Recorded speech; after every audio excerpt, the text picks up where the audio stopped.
दोस्तों, ऊपर वाले ने दुनिया को बनाने से पहले अलग अलग तरीके की किस्में, अलग अलग तरीके की प्रजातियां बनाई। इसमें ऊपर वाले ने कीड़े मकोड़े भी बनाए, इसमें ऊपर वाले ने जीव और जंतु भी बनाए, इसमें ऊपर वाले ने जानवर भी बनाए और इसमें ऊपर वाले ने इंसान भी बनाया। लेकिन दोस्तों, अगर दुनिया का डाटा उठा के देखा जाए तो सबसे ज़्यादा दिमाग अगर कोई एक प्रजाति रखती है तो वो इंसान है।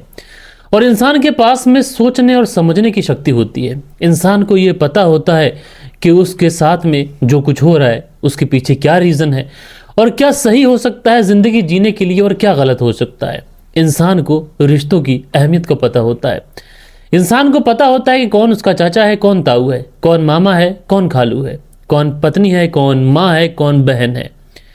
लेकिन दोस्तों, आज के इस दौर में अगर कहा जाए सबसे ज़्यादा बदतरीन अगर कुछ होता चला जा रहा है तो वो इंसान होता चला जा रहा है।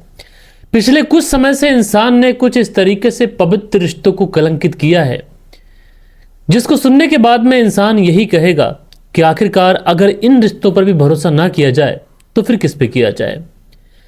दोस्तों, आज की जो कहानी मैं आप लोग को सुनाऊंगा, इस कहानी को जब आप लोग पूरा सुनेंगे तो शायद आप लोग अपने दांतों तले उंगलियां दबा लें और आप लोग बाद में यही सोचे कि इस रिश्ते से इस तरीके की बिल्कुल भी उम्मीद नहीं थी।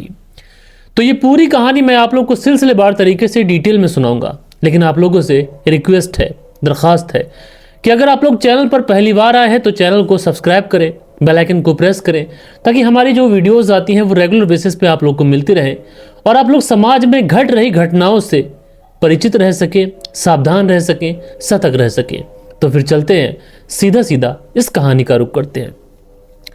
बात करें दोस्तों आज की इस कहानी की, तो आज की इस कहानी की शुरुआत होती है उज्जैन से। उज्जैन में एक थाना आता है, उन्हेल थाना, और इसी उन्हेल थाना के अंतर्गत एक गांव आता है पिपलिया डाबी गांव। और इसी पिपलिया डाबी गांव से 30 मई साल 2026 को उन्हेल थाने में एक फोन पहुंचता है।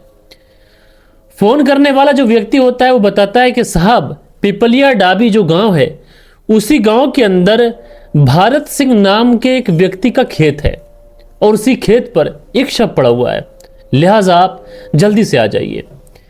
अब इस तरीके की सूचना पुलिस को मिलना थी, लिहाजा पुलिस वाले तुरंत अपनी गाड़ी के साथ में जो अपना दलबल होता है उसको लेकर घटना स्थल पर पहुंच जाते हैं। लेकिन दोस्तों, जब तक पुलिस वाले वहां पर पहुंचे थे, जब तक वहां पर लोगों का हुजूम लग चुका था, पुलिस वाले जैसे तैसे कर उस भीड़ को हटाते हैं और भीड़ को हटाते हुए आगे बढ़ते हैं।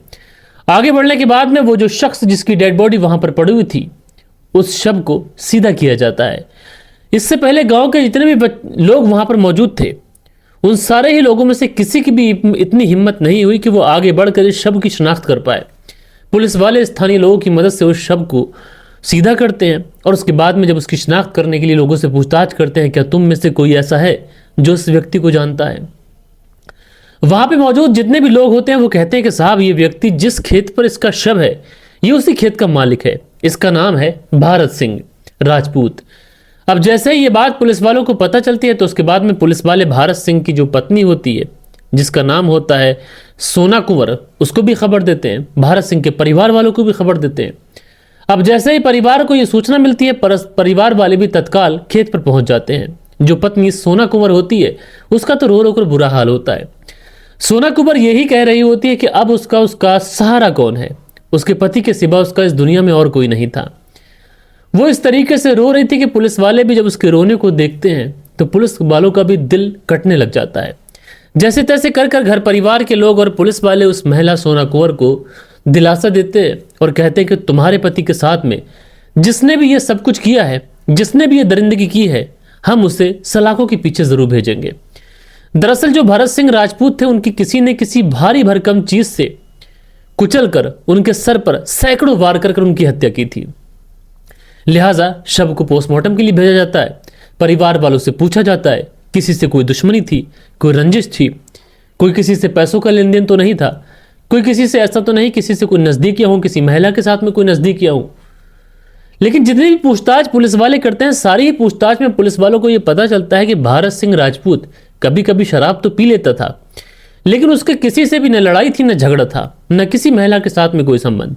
अब इस तरीके की जब बातें पुलिस वाले सुनते हैं तो पुलिस वालों को यह समझ नहीं आता कि आखिरकार हत्या क्यों और किस आधार पर की गई होगी। क्योंकि आज के इस दौर में पुलिस वालों को ऐसे बहुत सारे केसेस मिलते हैं कि जिसमें परिवार के कुछ सदस्य ही इन्वॉल्व होते हैं।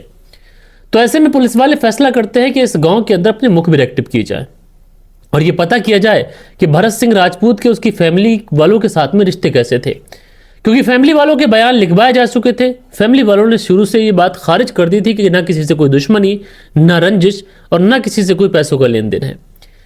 लिहाजा जब इस गांव के अंदर मुखबिर एक्टिव किए जाते हैं तो अगले 6 से 7 घंटों के अंदर ही एक मुखबिर पुलिस को कुछ इस तरीके की सूचना आकर देता है कि जिसके बाद में पुलिस वाले गांव में ही रहने वाले जितेंद्र सिंह राजपूत को उठा लेती है। और उसके बाद में जितेंद्र सिंह राजपूत को उठाने के बाद में जब इससे पूछताछ करती है तो जितेंद्र सिंह राजपूत कहता है कि अच्छा ये बताइए कि आप लोग मुझे क्यों उठा कर लेके आए। तो उसके बाद में पुलिस वाले कहते हैं कि दरअसल हमारे पास में एक इनपुट आया था और इनपुट में ये पता चला कि जो भरत सिंह राजपूत है जिसकी पत्नी है सोना कुंवर, उसके साथ में तुम्हारे संबंध है। अच्छा, हमें मुखबिर की बातों पर बिल्कुल यकीन भी नहीं हुआ, इसलिए हमने तुम दोनों की कॉल डिटेल्स भी निकाली है और कॉल डिटेल्स देख लो, तुम्हारी सैकड़ों बार फोन पर बातचीत होती है।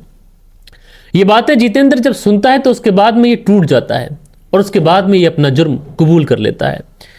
लेकिन दोस्तों, सोना कुंवर को भी जब पुलिस वाले उठाकर फ्रंट सीट पर बैठालते हैं और इन दोनों से जब बारी बारी से पूछताछ करते हैं तो एक ऐसा सच सामने निकल के आता है जिसे सुनने के बाद में पुलिस वाले कुछ देर तक तो जो भरत सिंह राजपूत है उसकी जो पत्नी सोना कुंवर है उसके चेहरे को ही देखते रहते हैं। दरअसल सोना कुंवर बताती है कि पिछले 5 सालों से उसके नाजायज ताल्लुकात हैं जितेंद्र सिंह राजपूत के साथ में, और जब कभी भी उसका पति काम पर चला जाता है तो वो जितेंद्र को अपने घर बुलाती है। घर बुलाने के बाद में उसके साथ में फिजिकल भी होती है, उसके साथ में जिस्मानी ताल्लुकात भी बनाती है। और इसी बारे में कहीं ना कहीं भरत सिंह राजपूत को खबर चल गई थी। जब भरत सिंह राजपूत को इस बारे में खबर चली तो उसने अपनी पत्नी के साथ में शराब पीकर मार पिटाई शुरू कर दी। साथ के साथ सोना कुंवर यह भी कहती है कि उसकी कुछ जमीन थी, वो उस जमीन को बेचना चाह रहा था और मैं इस बात का विरोध कर रही थी। मैं चाह रही थी कि वो अपनी जमीन ना बेचे, लेकिन उसके बाद में वो माना नहीं। उसके बाद में मैंने अपने जो प्रेमी जितेंद्र था उसके साथ मिलकर हत्या की साजिश रची। 29 मई साल 2026 की रात थी। रात के तकरीबन 10 बजे के आसपास का समय था। जो जितेंद्र था वो मेरे पति भरत सिंह के पास में आता है और उसके बाद में कहता है कि चलो शराब पीते हैं। आप शराब कहाँ पिए? तो फैसला होता है कि चलो खेत पर बैठकर शराब पियेंगे। वहां पर जाते हैं। पहले तो ये भरत सिंह को ढेर सारी शराब पिलाता है और जब भरत सिंह नशे में हो जाता है तो उसके बाद में एक भारी भरकम पत्थर से उसका सर कुचलकर उसकी हत्या कर देता है। बहरहाल दोस्तों, पुलिस ने इस पूरे केस का पर्दाफाश महज 48 घंटों के भीतर ही कर दिया। लेकिन ये कहानी अपने पीछे एक सवाल छोड़ जाती है। सवाल ये कि आखिरकार ऐसी पत्नियां कितनी हैं समाज के अंदर जो अपने पति को इस तरीके से इस दुनिया से हमेशा हमेशा के लिए रुखसत कर देती है। इस वीडियो के माध्यम से एक मैसेज मैं तमाम लोगों को देना चाहता हूं और वो ये है कि अवैध संबंध हमेशा परिवार को खोखला करते हैं और जब तक इंसान को पता चलता है जब तक बहुत ज़्यादा देर हो जाती है और अवैध संबंध इंसान के परिवार को ऐसे खा जाते हैं कि जैसे दीमक लकड़ी को खा जाती है। बहरहाल, आप लोग इस पूरी स्टोरी के बारे में जो भी सोचते हो मुझे कमेंट्स करके आप लोग ज़रूर से ज़रूर बताइएगा। मैं मिलता हूँ आप लोगों से कल के दिन किसी और स्टोरी के साथ में। जब तक के लिए अपना ख्याल रखें, देश का ख्याल रखें, परिवार के रिश्तों की अहमियत को समझें। जय हिंद, जय भारत।